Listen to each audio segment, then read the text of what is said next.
આ green commando group છે 10 પરણી અર્ક કે જે ખેડૂતો માટે બહુ જટિલ વિષય છે આજે પેસ્ટિસાઇડનો. રાઈટ. કે ખાતરના ઓપ્શનમાં આપણે ઘન જીવામૃત બનાવી શકીએ છીએ ઘરે જ તૈયાર કરી શકીએ, જીવામૃત તૈયાર કરી. રાઈટ. ને જ્યારે એકદમથી વાતાવરણમાં પલટો આવે છે અને જ્યારે શાકભાજી જેવી ખેતી કરતા હોય આપણે, ત્યારે શું થાય છે કે અચાનક રોગ જીવાતના ઉપદ્રવ થાય છે. ત્યારે ખેડૂત જો આગોતરું આયોજન નથી તો એને એક સમસ્યા છે, તો એને ના છૂટકે એમને પેસ્ટિસાઇડનો વિકલ્પ તરીકે ઉપયોગ કરવો પડે છે. ત્યારે આપણે 10 પરણી અર્ક બધા ખેડૂતોને અવેલેબલ થઈ શકે એવી રીતે ગ્રીન કમાન્ડો 1 પણ રૂપિયાના શુલ્ક વગર બધા ખેડૂતો સુધી મળી રહે એવું એક આયોજન અમે કરવા જઈ રહ્યા છીએ. એના માટે આજે એક શુભેચ્છા મુલાકાત માટે આપની પાસે આવ્યા અને આપ આમના વિશે વધારે માહિતી પ્રદાન કરવા.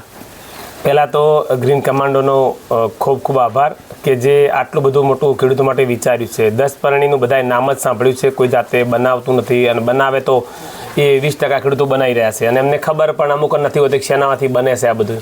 તો ખરેખર જે તમે ખેડૂતોને આ જે ભેટ આપી રહ્યા છો એમાં આખી ઉપર લેબલ પણ માર્યું છે મસ્ત કે આટલી આટલી આઈટમ અંદર ઉમેરેલી છે અને ખેડૂતને નેક્સ્ટ ટાઈમ ફરીવાર બનાવવું છે તો પણ ખેડૂત આટલી આઈટમ લઈને બનાવી શકશે. આમાં તમે આ લગભગ 17 આઈટમ તમે લખી છે અને તમારું કહેવું છે કે 30 આઈટમ અંદર ઉમેરી રહ્યા છીએ.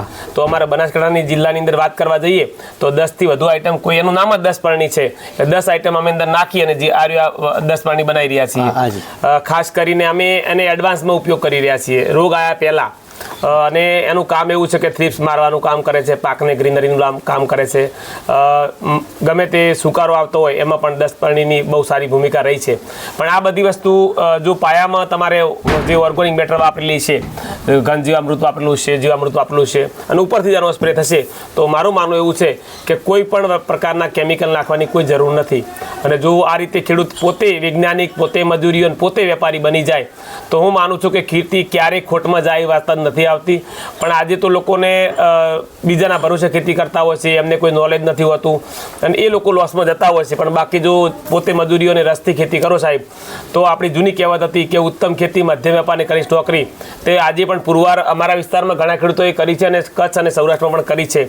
તો એવા ખેડૂતો બહુ આગળ સફળ થઈ રહ્યા છે.